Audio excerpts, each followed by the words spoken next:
think it implies that exactly what we have all been hearing, that things are very rocky, and Harry's really delighted to get up from under her thumb. And I gather that he's under nothing else but her thumb at this point. So that is Lady Colin Campbell is with me as we learn that Prince Harry is going to celebrate his 40th birthday not by going on a romantic holiday with the woman he claims to love so much, Meghan Markle, or with his invisible children, but rather he will set off on a lad's holiday to celebrate his 40th birthday with Meghan back at home, according to the Daily Mail, and no sign of William 10 years after the brothers partied together for his 30th. Now, of course, Lady C, great to see you, by the way. Of course, Harry decided to reveal this in People magazine, in an email to People magazine. So we now know, and we'll come to this later, we now know that he is the source for all of the stories that appear in this magazine. We knew anyway, come on. Meghan's been giving them stories for about 5-6 years now, but still, bizarre thing to do. But what do you make of the fact that he's decided to go off on a lad's holiday? It doesn't exactly suggest that things are rosy on the home front, does it? Well, Dan, I hate to be obstructive and disruptive, but it could actually imply that they are so happy and solidly married that he can actually go off on his own. It could imply that. I don't think it does, but it could imply that. I think it implies that exactly what we have all been hearing, that things are very rocky, and Harry's really delighted to get up from under her thumb. And I gather that he's under nothing else but her thumb at this point. So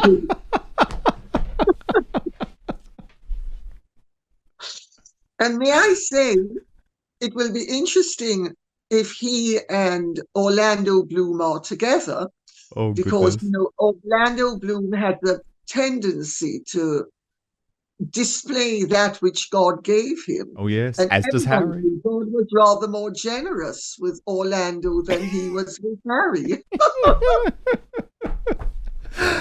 Oh, goodness. Okay, let me tell you what, according to Taz, our friend, the royal YouTuber, had to say on this, Lady C. She said, "Sorry, but I do not believe that this is normal behaviour. Harry going on a lad's holiday for his 40th, obviously only with Meghan approved friends. Seriously, who would go away without their wife and children to celebrate their birthday? He's 40, not 21. So she's leaning towards suggesting that this means things aren't exactly going well.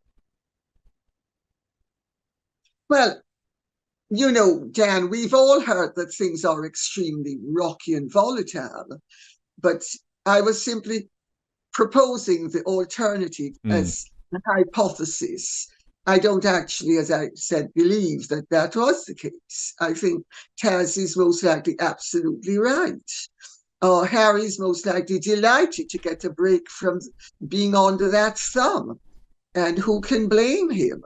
But I mean, you know, of course he's going with the lads, which, again, Harry used to be somebody who liked being with the lads. And I think it's actually a very positive sign from his point of view, because it shows that he's no longer attached at the hip. But if you believe, Lady C, this email that Prince Harry sent to People magazine, in fact, he's the happiest he's ever been. So in case you didn't read these screeds of platitudes at home, let me take you through it.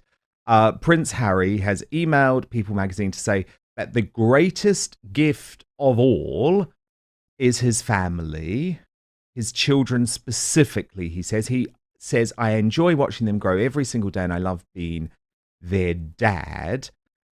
He also goes on to say that he increased their security, and this is according to a friend, but remember, we now know that Harry is directly emailing People magazine, and the friend says Harry has been reluctant to show his children publicly, not out of a desire to keep them hidden, but to protect their privacy and safety from potential threats. He wants them to lead as normal a life as possible without the fear of kidnapping or harm. And the friend added, as a dad and husband, Harry is determined to ensure that history doesn't repeat itself. So, Lady C, loads to pick up on there, loads to decode.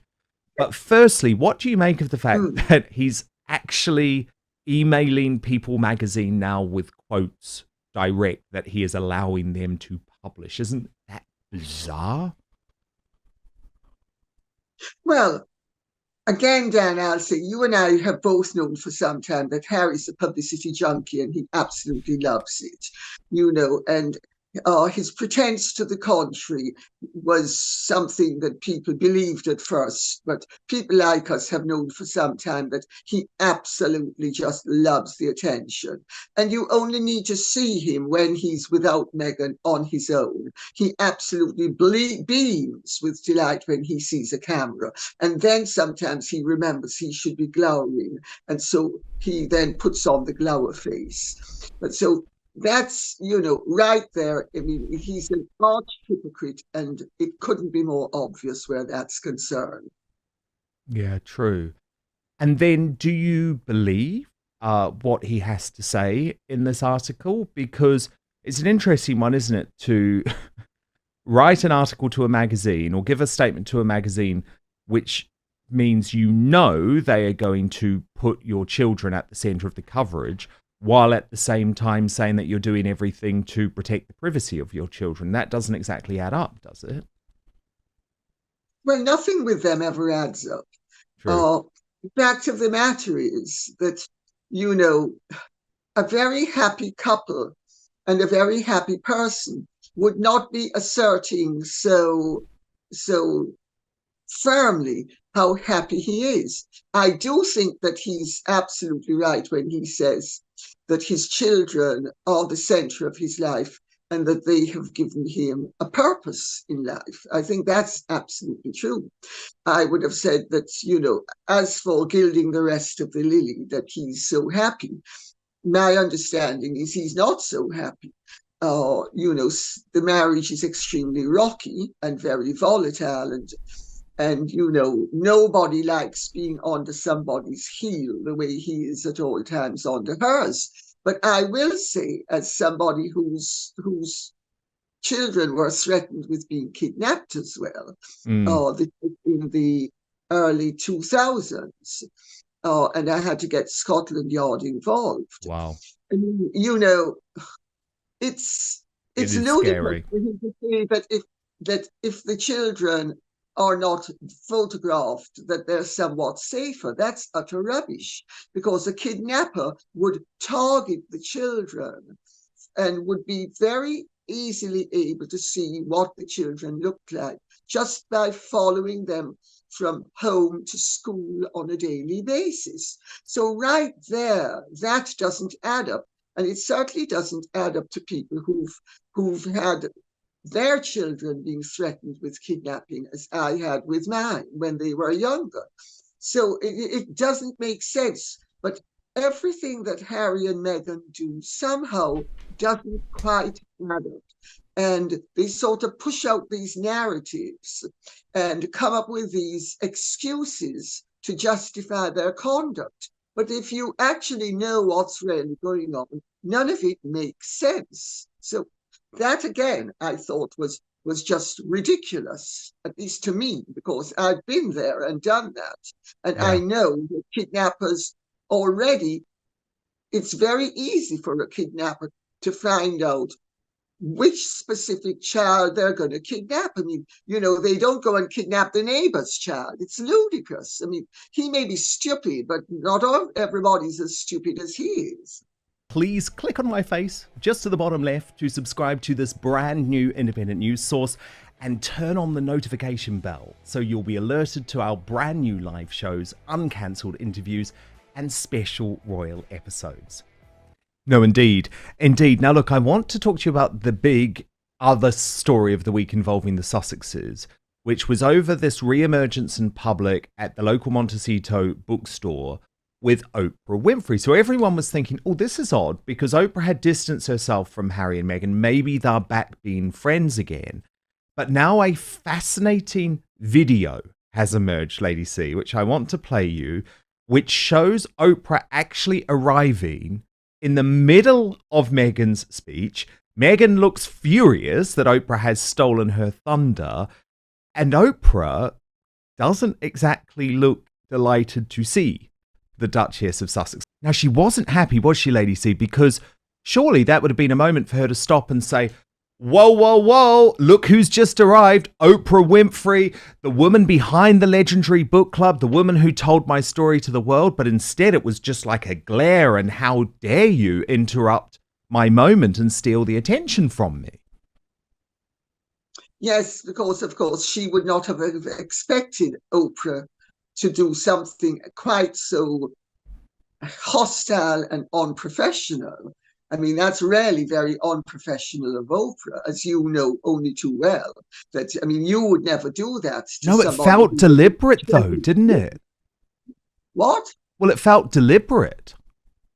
Exactly. I think that Oprah's giving a dual message.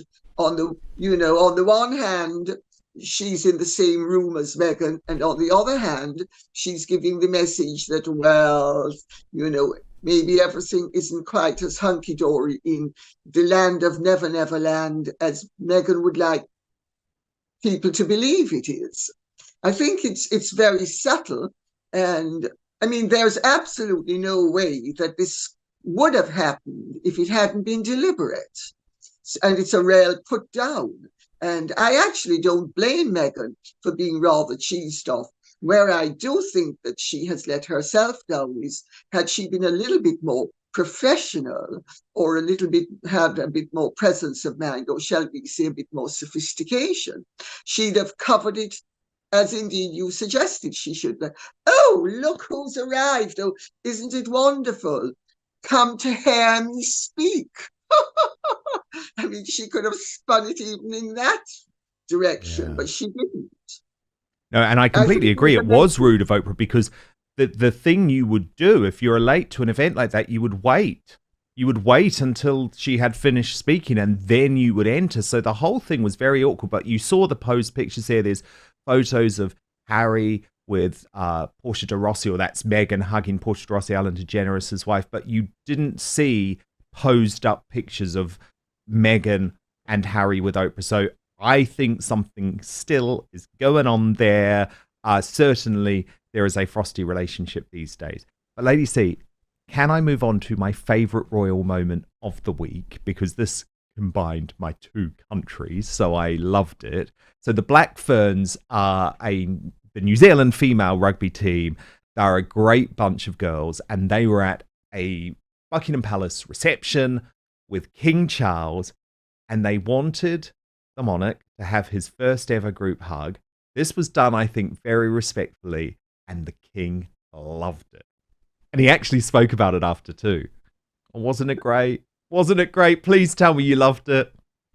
I loved every minute of it, Dan. And of course, it was with New Zealand. Yes. You know, the king is very warm, and the king has a very easygoing way with him when people are positive.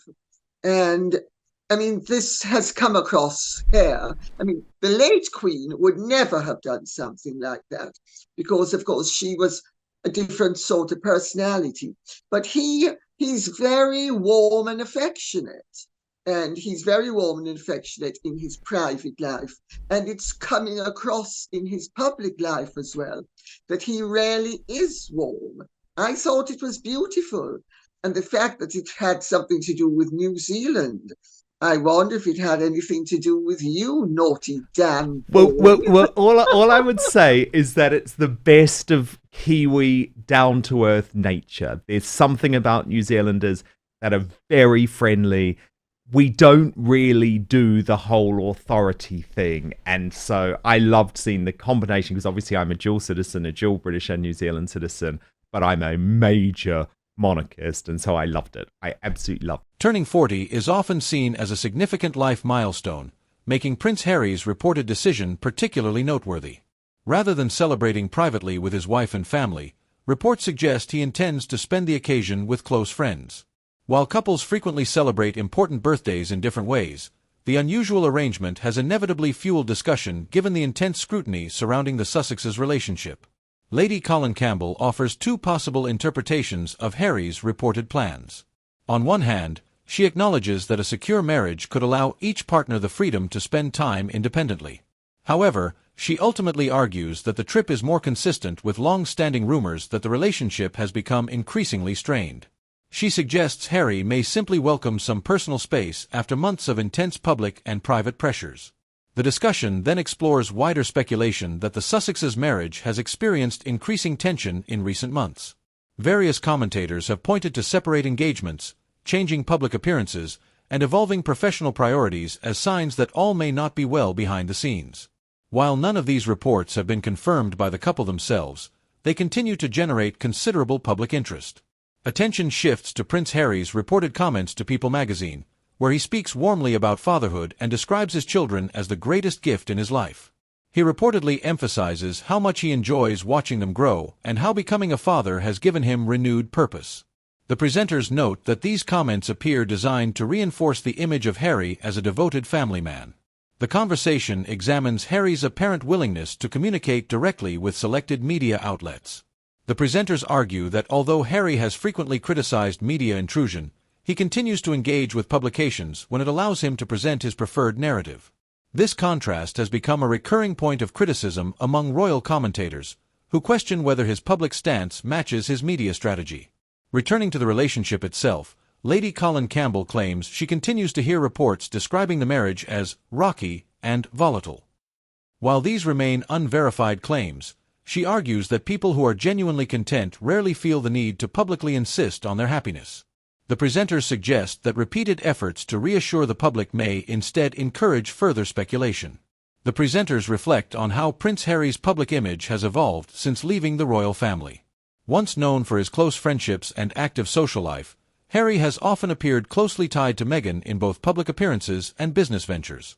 They suggest that spending time independently with friends may represent a return to some of the personal freedom he previously enjoyed. The discussion also considers the broader challenge faced by public figures attempting to balance family responsibilities, friendships, and relentless media attention. Every personal decision made by Harry and Meghan is often interpreted through the lens of ongoing speculation about their relationship, making even routine choices the subject of international headlines. The conversation concludes by observing that Prince Harry's reported birthday plans have once again placed the Sussexes' private life under intense public scrutiny. Whether the lad's trip reflects nothing more than a personal celebration or signals deeper issues within the marriage remains unknown. However, as speculation continues to grow, every new development involving Harry and Meghan is likely to be closely analyzed as observers look for clues about the future of one of the world's most closely watched couples.